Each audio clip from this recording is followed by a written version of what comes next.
Students good evening. आज मैं आपको फोर्थ चैप्टर में एक नया टॉपिक पढ़ाऊंगा।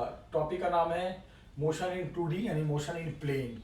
प्लेन किसे कहते हैं आप जानते हो? दो एक्सिस के बीच में, जैसे मान लो एक्स वाई एक्सिस है, उसके बीच में जो बनता ही जगह बनती है उसे प्लेन कहते हैं, 2D। तो जब आप 2D मोशन करते हो तो इसका मतलब क्या हुआ? इसे 2D का मतलब क्या हुआ कि आप हॉरिजॉन्टल भी चल रहे हो और साथ साथ वर्टिकल भी चल रहे हो। सीढ़ियों पे चढ़ते हैं तो क्या होता है, हम सीढ़ियों पे चढ़ते हैं तो ऐसे ऐसे जाते हैं ना, ऐसे ऐसे, मतलब हम आगे भी बढ़ते हैं और सेम टाइम में ऊपर भी जाते हैं। एक्स एक्सिस में भी चलते हैं और वाई एक्सिस को भी फॉलो करते हैं। तो एक ही टाइम में अगर आप दोनों डायरेक्शन को फॉलो करते हुए मोशन कर रहे हो तो वो आपका कहलाता है 2D मोशन यानी मोशन इन प्लेन। तो जो 2D मोशन होगा तो उस मोशन में बॉडी की पोजीशन हो, बॉडी की वेलोसिटी हो, बॉडी का एक्सेलरेशन हो, उस मूविंग बॉडी पे फोर्स हो, उस मूविंग बॉडी का मोमेंटम हो, कुछ भी हो, उसमें हर चीज के दो कंपोनेंट होते हैं। एक कंपोनेंट होगा, कंपोनेंट का मतलब पार्ट, एक पार्ट होगा जो हॉरिजॉन्टल मोशन को संभालेगा और एक पार्ट होगा जो वर्टिकल मोशन को संभालेगा, क्योंकि दोनों एक ही टाइम में दोनों डायरेक्शन को फॉलो करना है। So in 2D motion, the body will have position, velocity, acceleration in both two components, horizontal as well as vertical. That is along x-axis and y-axis. ऐसे मान लो बॉडी की इनिशियल वेलोसिटी है, body की final velocity है, body का acceleration है, हर चीज के दो पार्ट, u का x, u का y, v है तो v का x पार्ट, v का y पार्ट, a है तो एक्सेलरेशन का x पार्ट, एक्सेलरेशन का y part. It means each part, हर चीज के दो पार्ट होंगे। x वाला हॉरिजॉन्टल डायरेक्शन के लिए डिफाइन होगा, y वाला पार्ट वर्टिकल मोशन के लिए डिफाइन होगा। और ये वेक्टर में पढ़ाया गया था कि अगर आपके पास 2D मोशन में हर कोई भी वेक्टर का मतलब वेलोसिटी वेक्टर, एक्सेलरेशन वेक्टर, सब तो वेक्टर ही है, सबके पास डायरेक्शन है। तो जब किसी भी वेक्टर के दोनों पार्ट होते हैं किसी भी मोशन में किसी भी जगह पे, तो नेट जब वैल्यू निकालनी है जैसे u, तो दोनों पार्ट को अंडर रूट करके स्क्वायर करके जोड़ देना है। वेलोसिटी का चाहिए, एक्सेलरेशन का चाहिए, फोर्स का चाहिए, किसी भी चीज का चाहिए, तो नेट वैल्यू कैसे निकालते हैं? ऐड करके नहीं, अंडर रूट करके स्क्वायर करके ऐड करते हैं। ये वेक्टर का रूल है। इसी के बेस पे आगे बढ़ेंगे। एक सवाल है, एक पार्टिकल है जिसका जीरो टाइम पे वेलोसिटी 10 जे कैप है और एक्सेलरेशन का इक्वेशन ये दे रखा है, क्या 8 आई कैप प्लस 2 जे कैप। वेक्टर में जिसके साथ आई कैप लग जाए वो एक्स पार्ट कहलाता है, वेक्टर में जिसके साथ y पार्ट लग जाए वो वेक्टर में जिसके साथ j कैप लग जाए वो y पार्ट कहलाता है। तो देखो तो जरा, सबसे पहले ये जो वेलोसिटी है 10 j cap metre per second, सबसे पहले तो ये जीरो टाइम पे है। तो जीरो टाइम पे जो भी चीज गिवन होती है वो इनिशियल वैल्यू होती है। जैसे वेलोसिटी इतना है लेकिन वो जीरो टाइम पे है, तो यहाँ पे क्या बोलोगे? Here at t equal to 0, जो भी वेलोसिटी जो भी आपने दिया है सर वो इनिशियल वेलोसिटी कहलाएगी। पहली बात तो ये हो गई, वो u कहलाएगी। अब वो इनिशियल वेलोसिटी में क्या लगा हुआ है? जे कैप। ये देखो जे कैप लगा हुआ है, तो जे कैप का मतलब वो जो भी इनिशियल वेलोसिटी लोगे वो वाई पार्ट में लोगे, एक्स पार्ट में मत लेना, क्योंकि जिसके साथ जे कैप लगा है वो वाई पार्ट। इट मींस यहां पर यू का जो ये 10 मीटर पर सेकेंड है, पहली बात तो ये यू होगा क्योंकि जीरो टाइम पे है, वी तो होगा नहीं, इनिशियल होगा। और जे कैप लगने का मतलब वो वेलोसिटी का कौन सा पार्ट होगा? वाई पार्ट, यानी u in Y direction is 10 metre per second. J cap का मतलब वाई डायरेक्शन में है। तो जो वेलोसिटी जीरो टाइम पे दिया हुआ है उसमें आई कैप नहीं लगाया उसने। इट मींस कि ये जो वेलोसिटी होगी 10 मीटर पर सेकेंड, इसको मैं वाई डायरेक्शन में इस्तेमाल करूंगा, एक्स डायरेक्शन में कोई भी इनिशियल वेलोसिटी नहीं होगी, जीरो होगी। लेकिन जो एक्सेलरेशन दिया हुआ है उसके इक्वेशन में दोनों है, 8 आई कैप प्लस 2 जे कैप, यानी कि एक्सेलरेशन के दोनों पार्ट हैं, एक्स पार्ट भी है और वाई पार्ट भी है। एक्स पार्ट कितना है एक्सेलरेशन का? 8 metre per second square. Y part कितना है? 2 metre per second square. Acceleration है तो metre per second square. It means इस सवाल में इनिशियल वेलोसिटी सिर्फ वाई में है, एक्स में नहीं है, क्योंकि आई कैप नहीं लगा हुआ है, तो वो वाई में इस्तेमाल होगा, एक्स में नहीं है तो जीरो मानेंगे। बट एक्सेलरेशन के इक्वेशन में आई और जे दोनों है, तो ये वाली वैल्यू एक्स पार्ट में इस्तेमाल करेंगे और 2 वाली वैल्यू वाई कंपोनेंट या वाई पार्ट में इस्तेमाल करेंगे। फिर बोला है कि इस मोशन में उस बॉडी की हॉरिजॉन्टल पोजीशन 16 मीटर है, 16 मीटर। तो मीटर का मतलब डिस्टेंस, डिस्टेंस को एक्स और वाई से इंडिकेट करते हैं। तो इट मींस कि इस मोशन में, इस सवाल में बॉडी का हॉरिजॉन्टल डिस्टेंस दे रखा है, जैसे एक्स मान लिया 16 मीटर, डिस्टेंस पोजीशन का मतलब डिस्टेंस, और डिस्टेंस निकालने का फिजिक्स में फॉर्मूला होता है ut plus half A T square. तो x को अगर फॉर्मूले में बदलेंगे तो ut plus half A T square, लेकिन चूंकि हॉरिजॉन्टल डिस्टेंस है तो u का भी x लेंगे, a का भी x लेंगे। यही तो होता है 2D में, हॉरिजॉन्टल पार्ट इस्तेमाल करना है तो सब कुछ हॉरिजॉन्टल का लेना है। अब ये नहीं कि डिस्टेंस हॉरिजॉन्टल में दिया हुआ है और u और a y का ले रहे हो, ऐसा थोड़ी पॉसिबल है। तो डिस्टेंस है तो डिस्टेंस का फॉर्मूला, और चूंकि हॉरिजॉन्टल है तो u का भी x, a का भी x। u का x देखो क्या है, 0 0 हो गया ये वाला, 0 इंटू 2 0, हाफ a का x part 8 into T square, time का कोई पार्ट नहीं होता, हो गया 4 से कटा T square is equal to 4, T आ गया 2 सेकंड। यही पूछा था कि बताइए इस डाटा में बताइए कि कितने देर के बाद बॉडी मूव करते करते हॉरिजॉन्टल डिस्टेंस इतना कवर कर लेगी, बोलोगे 2 सेकंड के बाद। फिर बोला है उसने कि इसी टाइम पे अब वर्टिकल डिस्टेंस निकालो। पहले तो हॉरिजॉन्टल डिस्टेंस दिया हुआ था, उससे टाइम पता कर लिया, अब इसी टाइम पे वो कितना वर्टिकल डिस्टेंस है, क्योंकि 2D है तो वर्टिकल डिस्टेंस भी कवर कर रहा होगा साथ साथ। तो वर्टिकल डिस्टेंस का मतलब y है, तो ये भी डिस्टेंस, तो डिस्टेंस के लिए फिर फॉर्मूला वही ut plus half A T square. लेकिन अब चूंकि वर्टिकल डिस्टेंस है तो u का भी y लेंगे, a का भी y लेंगे। u का y दे रखा है कितना 10, टाइम कितना सेकंड के बाद 2 सेकंड, a का y part 2 metre per second square, time कितने सेकंड के बाद 2, t के जगह पे 2, a in y direction 2, u in y direction 10, solve करो 24 मीटर आ गया। कि सर पहली बात तो जब वो हॉरिजॉन्टल डिस्टेंस 16 मीटर ट्रेवल कर लेगा तो उस टाइम 2 सेकंड होगा, और इस टाइम पे जो उसकी वर्टिकल डिस्टेंस होगी यानी जो हाइट होगी वो होगी 24 मीटर। फिर क्या बोला उसने, अब इसी टाइम पे बॉडी की वेलोसिटी भी बताओ। इसी टाइम पे बॉडी की वेलोसिटी भी बताओ। वेलोसिटी का मतलब क्या, अब कुछ देर के बाद पूछा है ना, 2 सेकंड में पूछा है ना, सेम टाइम का मतलब 2 सेकंड में पूछा है, तो इनिशियल होगा नहीं, वो तो फाइनल होगा। तो फाइनल वेलोसिटी निकालने का फॉर्मूला क्या है फिजिक्स में, याद करो, v निकालने का फॉर्मूला फिजिक्स में क्या है, फाइनल वेलोसिटी का u प्लस ए टी। लेकिन ये 2D मोशन है तो पहले v x पार्ट में निकालेंगे, तो v जब फॉर्मूला वही रहेगा, x पार्ट के लिए v का x, u का x, a का x, टाइम का तो कोई पार्ट होता नहीं है। v का x निकालना है, u का x क्या है 0, a का x क्या है x डायरेक्शन में 8, कितने सेकंड के बाद 2, तो 2 रख दो, आ जाएगा velocity in x direction after 2 second 16 metre per second. अब निकालो फिर भी y डायरेक्शन में, फॉर्मूला वही रहेगा। अब y डायरेक्शन में निकालेंगे कि 2 सेकंड के बाद y डायरेक्शन में क्या वेलोसिटी थी उसकी, अरे 2D का मतलब किसी भी टाइम पे दोनों पार्ट होंगे, तो फॉर्मूला वही रहेगा। अब v का y पार्ट,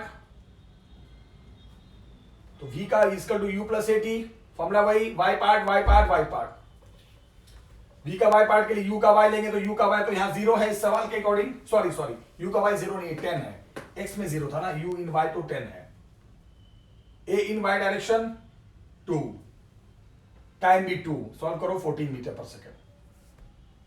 अब जब दोनों पार्ट निकल जाते हैं तो नेट कैसे निकालते हैं, याद करो, अंडर रूट करके दोनों पार्ट का स्क्वायर, सॉल्व करोगे इतना आ जाएगा।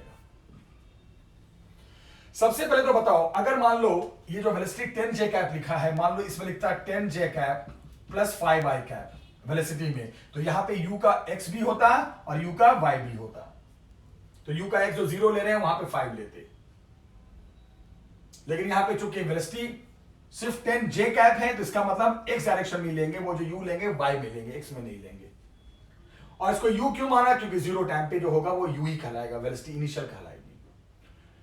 उसके बाद डाटा मिल गया, हॉरिजॉन्टल डिस्टेंस दे रखा था, उसके अकॉर्डिंग टाइम निकाला, उसी टाइम पे फिर वर्टिकल डिस्टेंस निकाल दिया, उसी टाइम पे फाइनल वेलोसिटी निकाल दी।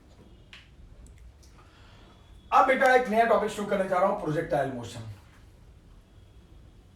प्रोजेक्टाइल मोशन भी 2D मोशन है, यहां भी हर चीज के 2 पार्ट होंगे।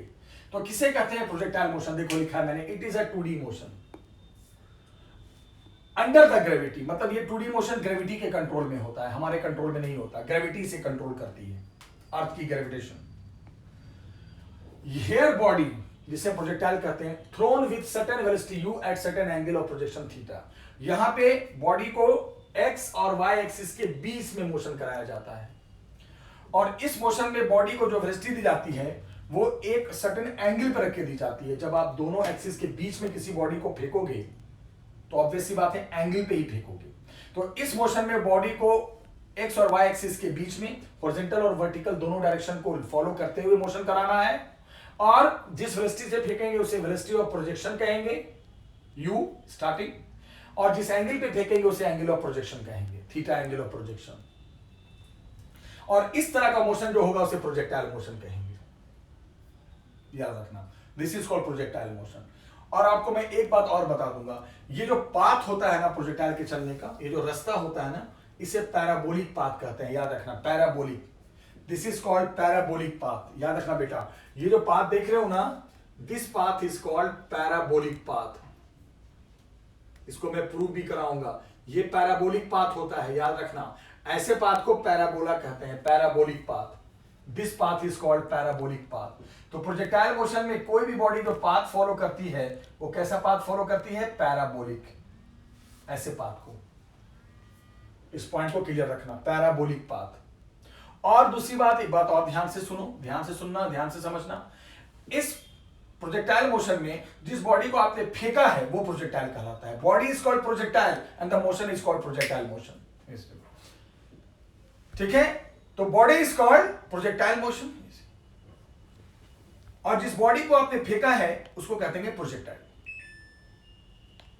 तो बताओ प्रोजेक्टाइल मोशन के बारे में बताओ, दो तीन पॉइंट, 1D या 2D बोलोगे, 2D।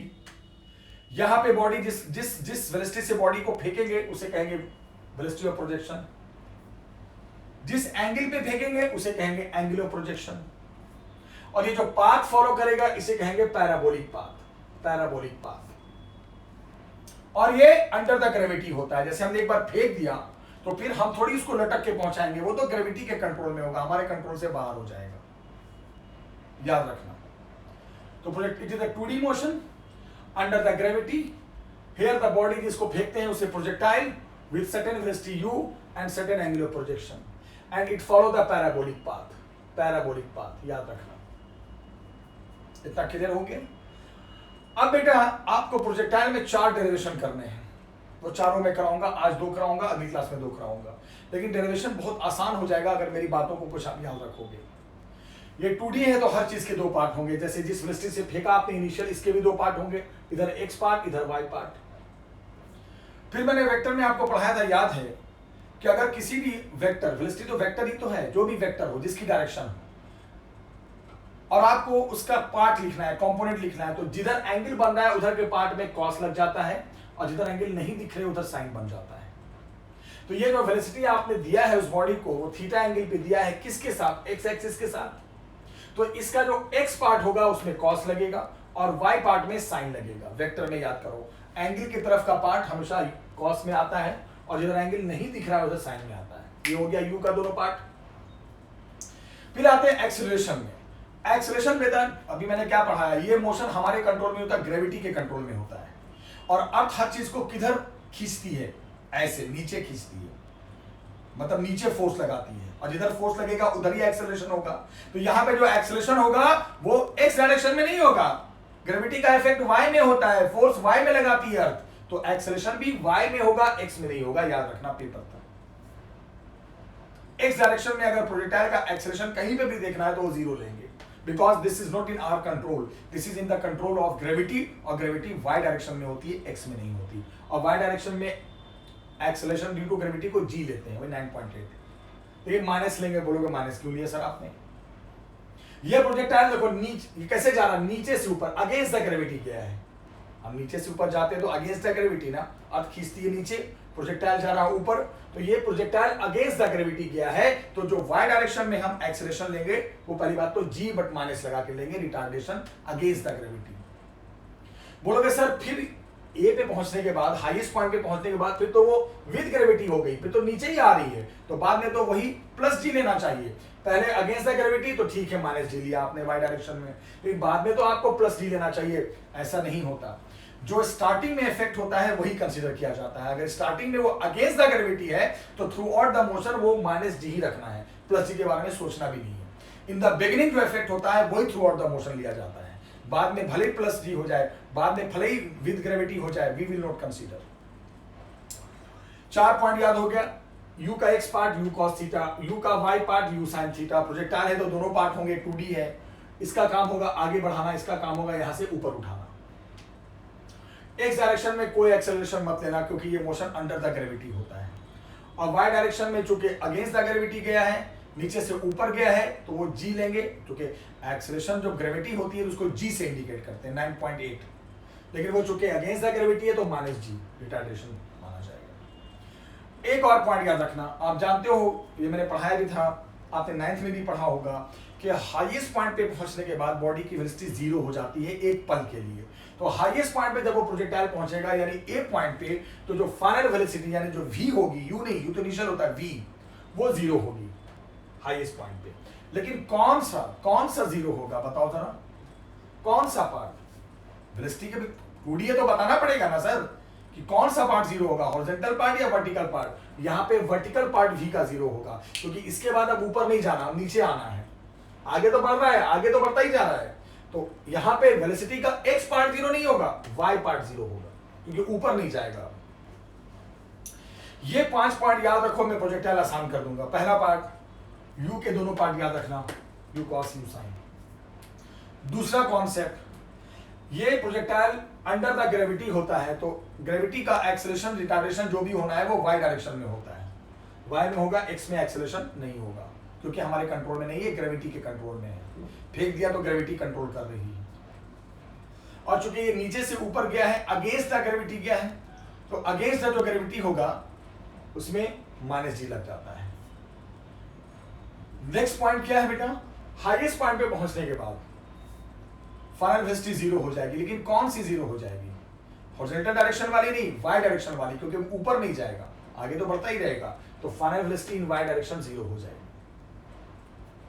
ये याद रखना 5 पॉइंट। अब पहला जो डेरिवेशन आता है प्रोजेक्टाइल में वो टाइम ऑफ फ्लाइट, जिसे हम कैपिटल टी से इंडिकेट करते हैं। किसी ने पूछा ये टाइम ऑफ फ्लाइट क्या है, तो सिंपल सी बात, it is the total time of motion, जितना टाइम लगा कहां से कहां जाने में, पूरा O to B जाने में, total time of journey is called time of flight, capital T से इंडिकेट करते हैं। अब इसका डेरिवेशन करना तो सीखो कैसे करेंगे। तो एक बात बताओ, मान लो T1 टाइम लगा O से A तक जाने में, O से A तक जाने में T1 टाइम लगा, और A से B तक आने में T2 टाइम लगा। मैंने इसको दोनों पार्ट में बांट दिया, यहां से हाईएस्ट पॉइंट तक जाने के टाइम को T1 और हाईएस्ट पॉइंट से ग्राउंड तक आने में T2, और दोनों को जोड़ देंगे तो वही आ जाएगा टोटल टाइम ऑफ फ्लाइट। लेकिन टोटल टाइम ऑफ फ्लाइट एक बार में नहीं निकल सकता। ट्रिक क्या है कि पहले सिर्फ O से A तक का टाइम निकालो, मतलब सिर्फ जाने जाने का निकालो। क्यों? क्योंकि आपको बता दूं, जो मोशन अंडर द ग्रेविटी होता है उसमें जितना जाने में लगता है उतना ही आने में लगता है। तो O से A जाने में अगर टाइम आपने T1 माना है और A से B आने में टाइम अगर T2 माना है बेटा, तो वैल्यू वाइज जितना T1 होगा उतना ही T2 होगा, T1 और T2 सेम होंगे। तो मैं पहले T1 निकाल देता हूं। तो सबसे पहले T1 निकालने के लिए मैं कंसीडर कर रहा हूं, ध्यान से देखना, consider vertical motion from O to A, सिर्फ O से A तक का मोशन देखो, पूरा मोशन भूल जाओ। टाइम के लिए पहले आधा देखो, O से A तक देखो, B मत देखो, O से A तक देखो,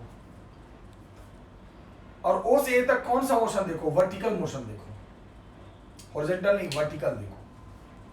और वर्टिकल मोशन में आपको पता है 3-4 फॉर्मूले होते हैं, इसमें से एक फॉर्मूला मोशन में होता है V = U + AT, इसका इस्तेमाल करो। तो एक बात बताओ, अगर आप मोशन O से A देख रहे हो तो टाइम कौन सा कंसीडर करोगे, T1 वाला, और फॉर्मूला ये वाला है तो इस्तेमाल कर लो V = U + AT।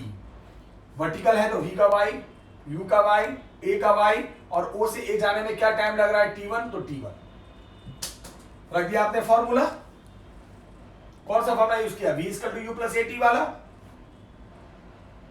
V का Y, U का Y पार्ट, A का Y पार्ट, टाइम क्या लगा O से A तक जाने में, T1, क्योंकि मैं मोशन पूरा नहीं देख रहा हूं, अभी आधा ही देख रहा हूं, और वर्टिकल मोशन देख रहा हूं। वर्टिकल का मतलब फॉर्मूला नहीं बदलेगा, फॉर्मूला तो वही होता है, सब Y पार्ट लेना।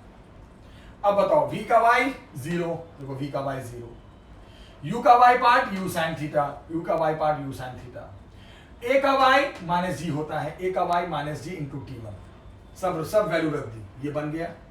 बस यहां से T1 निकल जाएगा उधर जाकर, U sin θ/G। ये टाइम कहां से कहां निकला, O से A तक जाने में। कैसे निकालोगे टाइम? एक बार में? ना ना ना ना, पहले आधा टाइम निकालना, सिर्फ ओ से ए तक का निकालना, इसको T1 मानकर। कौन सा फॉर्मूला इस्तेमाल करोगे? V = U + AT। और कौन सा मोशन देखोगे? वर्टिकल। वर्टिकल का मतलब सबका y part, y part, y part. और आपको पता है जितना जाने में लगता है उतना ही आने में लगता है, तो T1 उतना है तो T2 भी उतना ही आएगा। तो टोटल टाइम ऑफ फ्लाइट क्या हो जाएगा? दोनों को ऐड कर दो, डबल आ जाएगा, 2u sin θ/g। Yes, velocity पता होनी चाहिए, एंगल पता होना चाहिए, पूरा टाइम ऑफ जर्नी निकल के आ जाएगा 2u sin θ/g। कैसे निकालेंगे? एक तो ये टेबल याद रखना बस, ठीक है। अगला डेरिवेशन है हॉरिजॉन्टल रेंज। हॉरिजॉन्टल रेंज, तो इसके बारे में डिफिनेशन लिखा है, it is the horizontal distance travelled by the projectile during the motion. Projectile O से चला और बी पे पहुंचा, तो वो जितना वो आगे बढ़ पाया, हॉरिजॉन्टल डिस्टेंस का मतलब हॉरिजॉन्टल डायरेक्शन में देखो, जितना वो आगे आगे आगे आगे आगे यहां तक गिरा, तो ये जो दूरी होगी ये हॉरिजॉन्टल रेंज कहलाएगी, इसे हम आर से इंडिकेट करते हैं। तो horizontal range is nothing, it is just a distance, obviously it is a distance, but what type of distance? जो प्रोजेक्टाइल हॉरिजॉन्टल डायरेक्शन में ट्रेवल करेगा, जो प्रोजेक्टाइल हॉरिजॉन्टल डायरेक्शन में अपने आप को लेकर जाएगा, जितना आगे लेकर जाएगा, उसी डिस्टेंस को हॉरिजॉन्टल रेंज कहेंगे। अब आप बताओ बेटा, रेंज क्या है? डिस्टेंस है। तो डिस्टेंस के लिए फिजिक्स में फॉर्मूला है, याद करो, S = ut + ½ AT²। रेंज तो डिस्टेंस है ना, तो डिस्टेंस इसके यहाँ पे R आ जाएगा, क्योंकि हम रेंज निकाल रहे हैं, डिस्टेंस है ना रेंज। और ये रेंज कैसा है? हॉरिजॉन्टल, तो U का भी x पार्ट लेंगे, A का भी x पार्ट लेंगे। और ये रेंज के लिए आपको कहां से कहां तक का मोशन देखना पड़ेगा? O से B तक का। तो टाइम क्या लोगे? T1, T2 या फुल टाइम? फुल टाइम, तो जहां टाइम है वहां पे फुल टाइम रखा जाएगा। अरे सिंपल है यार, बहुत सिंपल है। रेंज का मतलब क्या? डिस्टेंस। तो डिस्टेंस के लिए डिस्टेंस वाला फॉर्मूला। चलो, कैसा डिस्टेंस है? हॉरिजॉन्टल, तो U का भी x, A का भी x। कितने टाइम में? T1 में ना, तो आधा ही है। T2 में ये भी आधा ही है। पूरे टाइम में, तो पूरे टाइम के लिए क्या रखेंगे? फुल टाइम रखेंगे। जहां T है वहां पे फुल टाइम रख देंगे। उसके बाद तो आपको पता है U का, सुनो, R रेंज, U का x क्या है? U cos theta. टाइम अभी निकाला आपने 2u sin θ/g। A का x क्या होता है? 0, तो इधर का पार्ट खत्म ही हो जाएगा। आप देखो उधर का पार्ट फिनिश हो जाएगा। A का x तो 0 हो गया, तो ये हो गया 0, खत्म। U का x U cos theta, time अभी निकाला आपने, रख दो। अब एक काम करो बेटा, U × U अलग कर लो, तो क्या हो जाएगा? देखो यहां से अलग करोगे अगर आप, तो U × U क्या हो गया बताओ? U²। U² अलग होने के बाद क्या बचेगा? 2 sin θ × cos θ/g। और आप मैथ्स के बच्चे हो तो जानते होगे, बायो के बच्चे ध्यान से पढ़ना, ट्रिगो में एक फॉर्मूला है कि 2 sin θ × cos θ sin 2θ बन जाता है। तो देखो ब्रैकेट में वही तो आया, 2 sin θ × cos θ यानी sin 2θ, तो रेंज का फॉर्मूला हो गया U² sin 2θ/g। यानी कि अगर 30 डिग्री पे फेंकोगे तो sin 60 आएगा, 15 डिग्री पे फेंकोगे तो sin 30 आएगा। यहाँ 2θ आता है फॉर्मूले में। तो रेंज का फॉर्मूला है U² sin 2θ/g और टाइम का फॉर्मूला 2u sin θ/g। याद रखना, सारे रेंज निकालना हो या टाइम निकालना हो, आपको U और थीटा चाहिए बस। लास्ट फॉर्मूला में U और थीटा चाहिए। और ट्रिगो वाले बच्चे याद रखना, बायो वाले बच्चे, ट्रिगो का फॉर्मूला है 2 sin θ × cos θ मिलकर sin 2θ बन जाता है। तो रेंज के फॉर्मूले में sin 2θ आएगा। अब मैं आपसे एक बात पूछता हूं, ध्यान से सुनो। किसी बंदे ने मुझसे पूछा कि सर एक बात बताओ, मैं चाहता हूं कि रेंज मेरा सबसे ज्यादा हो, मैं चाहता हूं कि मेरा प्रोजेक्टाइल बहुत दूर जाके गिरे। जैसे फुटबॉल को किक करो, फुटबॉल को, तो फुटबॉल भी यूं जाएगा, तो फुटबॉल कैसा मोशन है? प्रोजेक्टाइल मोशन है। कोई भी बॉडी पैराबोलिक पाथ को फॉलो करेगी, वो प्रोजेक्टाइल है। किसी बंदे ने बोला कि सर मैं कितना डिग्री पे फेंकू ना कि सर मेरा रेंज सबसे ज्यादा हो, तो मैं अब आपको बताने जा रहा हूं कितने एंगल पे हम प्रोजेक्टाइल को फेंका करें ताकि रेंज हमारा मैक्सिमम हो। तो बड़ा सिंपल है, रेंज का फॉर्मूला आ गया U² sin 2θ/g।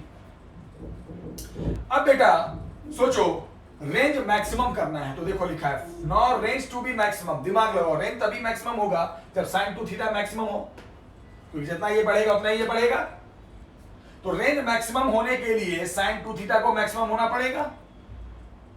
और आपको बता दूं, मैथ्स के बच्चे जानते हैं, बायो के बच्चे सीखते जाओ, साइन और कॉस के साथ कोई भी एंगल ले लो, 2 theta, 200 theta, 2 lakh theta, 5 crore theta, उसकी वैल्यू 1 से ज्यादा नहीं होती।